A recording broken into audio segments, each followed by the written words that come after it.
Alors qu'il se produisait à Antibes pour un concert, le chanteur Maxime Le Forestier a été victime d'un malaise durant sa représentation, occasionnant quelques inquiétudes. Les fans étaient nombreux ce mardi 17 octobre à Antibes pour applaudir Maxime Le Forestier. L'interprète de San Francisco et de Passer ma route avait longtemps hésité à reprendre les tournées en France, mais la sortie l'an dernier, avec succès, d'un double album intitulé On a fini par trouver une date, dans lequel il proposait ses plus grandes chansons en version live, lui avait redonné le goût de la musique. Depuis quelques mois, il parcourt donc les routes de l'Hexagone, mais à 74 ans, il semble néanmoins nécessaire qu'il prenne une petite pause.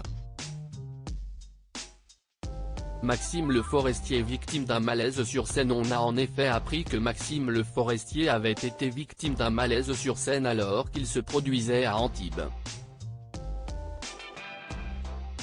Au milieu d'une de ses chansons phares, il s'est ainsi effondré après 1h15 de concert, ce qui n'a pas manqué d'inquiéter la foule, présente en nombre ce soir-là. Selon France 2, il a été rapidement pris en charge par ses musiciens, mais aussi par son fils, Arthur, qui l'accompagnait. Le chanteur a par la suite été évacué de la scène sous les applaudissements des spectateurs.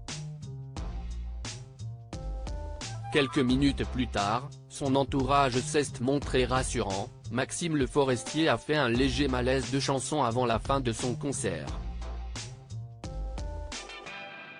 Il va mieux et vous remercie de votre chaleureuse présence, a ainsi informé la salle de concert par SMS aux fans.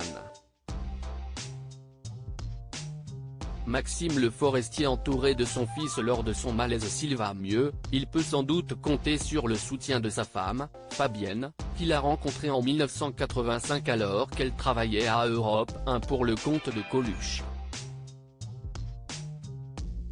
Les deux tourtereaux se sont tombés dans les bras par surprise quelques années après, le destin a fait que nous nous sommes revus un an plus tard dans de meilleures conditions, et ne nous sommes plus quittés. Si est avec elle qu'il a eu Arthur, qui était avec lui à Antibes, Fabienne possède la plus belle façon de vivre qu'il soit. Elle est d'une générosité incroyable, évoquait-il l'an dernier.